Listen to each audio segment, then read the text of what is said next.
नमस्कार विद्यार्थी मित्रांनो, आज आपण एक नवीन सिरीज मध्ये पदार्पण करतोय किंवा नवीन सिरीज चालू करतोय. त्या सिरीजचं नाव आहे महाराष्ट्र पोलीस भरतीमध्ये 2004 पासून 2025 पर्यंत जेवढे प्रश्नपत्रिकामध्ये जेवढे जेवढे अवघड प्रश्न आहेत त्यांचं एक आपण सिरीज चालू केलेलं आहे. तर तुम्ही आवर्जून ते बघायचं आहे आणि तुम्हाला जरी काही प्रश्न येत नसतील तरी बिनधास्तपणे न काही डगमगता न काही विचार करता तुम्ही मला शेअर करू शकता किंवा डाऊट्स विचारू शकता. बघा इथं, अशोकचे वय सुरेशच्या वयाच्या दुपटीपेक्षा 5 वर्षांनी कमी आहे व अजयच्या वयाच्या 1/3 पेक्षा 8 वर्षांनी जास्त आहे. सुरेशचे आजचे वय 10 वर्षे असल्यास अजयचे आजचे वय किती किंवा आजचे वय किती वर्षे असेल? तर बघा, थोडक्यात जर तुम्ही विचार केलं तर पहिला असं कन्फ्युज होता की अशोकला एक्स मानू की सुरेशला एक्स मानू, काय कळालाच माग नाही का अजयला एक्स मानू. कोणाला काय एक्स मानायची गरज नाही, कोणाला काहीच नाही. फक्त एकदा प्रश्न वाचताना तुम्हाला लक्षात येतं की बघा, अशोकचे वय सुरेशच्या वयाच्या दुपटीपेक्षा 5 वर्षांनी कमी आहे. मग आपण अशोकला तरी एक्स मानतो, सुरेशला तरी एक्स मानतो, त्याच्या दुपटीपेक्षा एक्सची दुप्पट वजा 5 असं करायला चालू करतो. ते काही न करता मी जसं बोलतो तसं करायचं. किंवा तुम्ही आता बघा, तुम्हाला थोडं 1-2 सेकंदासाठी व्हिडिओ पॉज करा, बघता बघता, आणि बघा प्रयत्न करून. हा प्रश्न 2019-24 ला पडलेला आहे. ठीक आहे, तर हा मी तुम्हाला सोडवून दाखवतो. फक्त एकदम सिंपल, एकदम असं की वाटलं नाही पाहिजे की हा यार कधी सोडवलं. बघूया आपण. अशोकचे वय सुरेशच्या वयाच्या दुपटीपेक्षा 5 वर्षांनी कमी आहे. चलूया पुढं. व अजयच्या वयाच्या 1/3 पेक्षा 8 वर्षांनी जास्त आहे. सुरेशचे आजचे वय 10. बघा इथं सुरेशचं आजचं वय दिलेलं आहे. सुरेश बघा, कोण? सुरेश. सुरेश किती आहे? सुरेशचे आजचे वय किती आहे हो? 10 वर्षे. लक्षात आलं? इथूनच एक क्ल्यू सापडतो तुम्हाला की येस, इथून एक क्ल्यू सापडतो तुम्हाला की सगळे इथून पुढे सगळे क्रॅकच होऊन जातील. सगळे किरदार तुमचे अशोक, अजय, सुरेश सगळेच. हा, सुरेश जर 10 असेल, इथं बघा, सुरेशचे आजचे वय 10 वर्षे असल्यास अजयचं काढायचं. तुम्हाला अजयचं काढायचं. अशोकचे वय सुरेशच्या वयाच्या, बघा, अशोकचं वय सुरेशच्या वयाच्या दुपटीपेक्षा, म्हणजे अशोक अशोक कोणाबरोबर आहे हो? अशोकचं वय सुरेशच्या वयाच्या, सुरेशचं वय 10 आहे, त्या 10 वयाची दुप्पट आणि त्याच्यामधून 5 कमी केलं तर किती येईल? 15. मग हा कोण असेल? हा कोण? अशोक. अशोकचं वय किती मिळालं?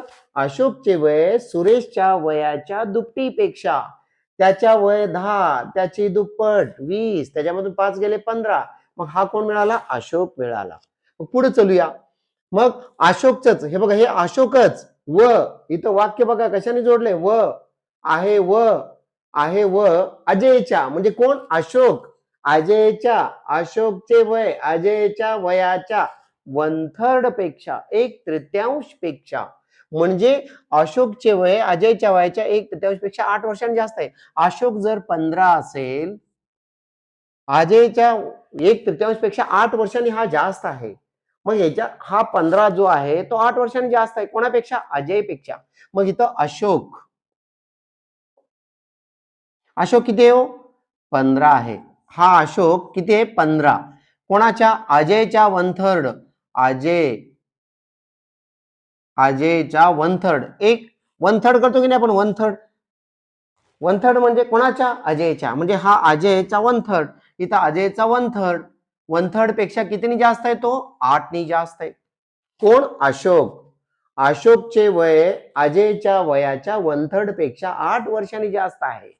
मग 8 वर्ष, हे जरी इक्वेशन तुम्ही सोडवलं, हे बघा, हे अशोक आहे आणि हे अजय आहे. इथं एक्स पण मानू शकता तुम्ही, पण अजय नाव दिलेलं आहे. मग हे 15, हे वजा अधिक 8 आहे, इकडे आल्यावर काय होईल? -8 बरोबर अजय, आणि इथं 1/3 म्हणजे अजयच्या. हे बघा, चला, तुम्हाला हे जर कळलं नसेल, अजयच्या चे म्हणजे गुणाकार 1/3 अधिक 8, हा इक्वेशन बनतो.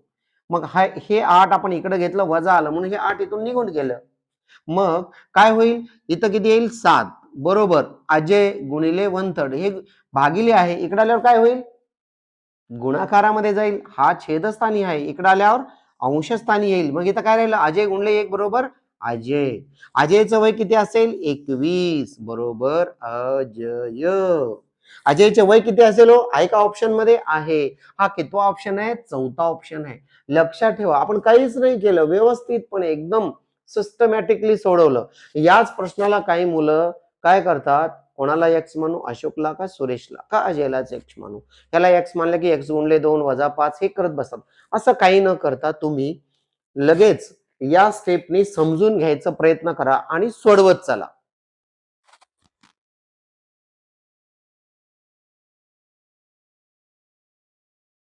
उदाहरण नंबर दुसरा बघा. दुसरा काय? अमितचे वय निलेशच्या वयाच्या 1/3 आहे. अपर्णाचे वय निलेशच्या वयाच्या निम्मे असून संदीपचे वय अपर्णाच्या वयाच्या 1.5 पट आहे. राजेशचे वय 16 वर्षे असून तो संदीपपेक्षा 2 वर्षांनी लहान आहे. बघा इथं क्ल्यू सापडला. काय म्हणतंय राजेश? हे बघा, राजेशचं वय किती आहे हो? 16 वर्ष आहे. 16 वर्ष आहे की नाही? पण तो संदीप पेक्षा काय 2 वर्षांनी लहान आहे. मग संदीप किती असेल? राजेश पेक्षा संदीप मोठा असेल, म्हणून संदीप पेक्षा लहान कोण आहे? राजेश. मग संदीप पेक्षा राजेश जो आहे लहान आहे. लहान आहे की नाही? राजेश 16 वर्षाचा असून तो संदीप पेक्षा कोण आहे? राजेश लहान आहे. राजेश 16 वर्षाचा असेल तर संदीप 18 वर्षाचा असेल का? तो +2 असेल संदीप. म्हणून हे काय झालं? संदीप. राजेश बरोबर संदीप. राजेश जर 16 असेल तर हा संदीप किती असेल? 18 असेल. राजेश बरोबर किती असेल? 18. ठीक आहे. राजेश 16 आणि संदीप 18. का हो? 2 वर्षांनी लहान आहे. राजेश लहान आहे संदीप पेक्षा. तर अमितचे वय विचारले. आपण जाऊया स्टेप बाय स्टेप. परत काय म्हणते बघा, अमितचे वय निलेशच्या वयाच्या 1/3 आहे. राजेश आणि संदीप मध्ये कुठं क्ल्यू सापडतो का? नाहीये. मग आपण ह्या दोन्हीपैकी एक नाव कुठे येते का बघायचं. मग चला पुढं. अपर्णाचे वय निलेशच्या वयाच्या निम्मे असून नाही. संदीपचे वय हा इथं आलं बघा. ह्या दोन्हीपैकी एक नाव आलंय संदीप. संदीपचे वय अपर्णाच्या वयाच्या संदीप. हे बघा संदीप किती आहे? 18. 18 बरोबर संदीप. आपण डायरेक्ट संदीपला वय दिलेलं आहे किती? 18 आहे. संदीपचं वय 18, म्हणून 18 बरोबर म्हणजे संदीप बरोबर कोण आहे? अपर्णा. अपर्णाच्या वयाच्या 1.5 पट आहे. अपर्णा अपर्णाच्या चाचीचे म्हणजे 1/3 म्हणजे दीड असं लिहितो आपण. 1.1/2. संदीप हे कोण आहे? तुम्हाला समजण्यासाठी मी इथं लिहितो संदीप. संदीपचे वय अपर्णाच्या वयाच्या काय हो? अपर्णाच्या वयाच्या 1.5 पट आहे. हे बघा, अपर्णाच्या 1.5 पट कोण आहे? संदीप. मग आपण बघा हे संदीपला असं लिहू 18 बरोबर अपर्णा. 1.1/2 म्हणजे 2 आणि 1 हे 3. 3/2 कोण ही? अपर्णा. मग हे 2 इकडे आलं काय होईल? 18 गुणिले 2 बरोबर 36 बरोबर. त्या 2 इकडे आलं 36 आलं की नाही? 36 बरोबर 3 अपर्णा. मग हे अपर्णा. मग हे 3 इकडे काय? चाचीचे म्हणजे काय असतो? गुणाकार असतो. इथं गुणाकार आहे. मग इकडे भागिले येणार. मग काय? म्हणून 36 बरोबर हे कोण आहे? अपर्णा. हे 3 इकडे आलं काय होईल? भागिले.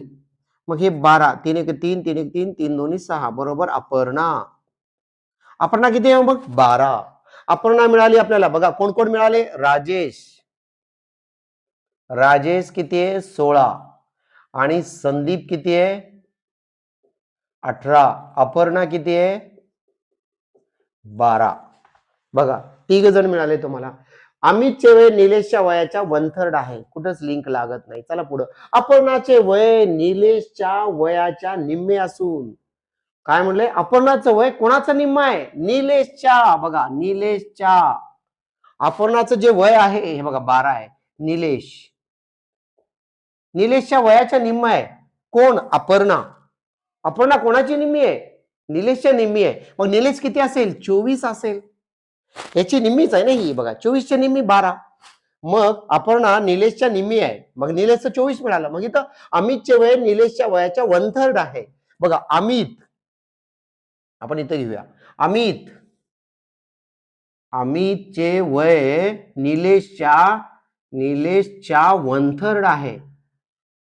कळालं? अमित बरोबर निलेशचं 1/3.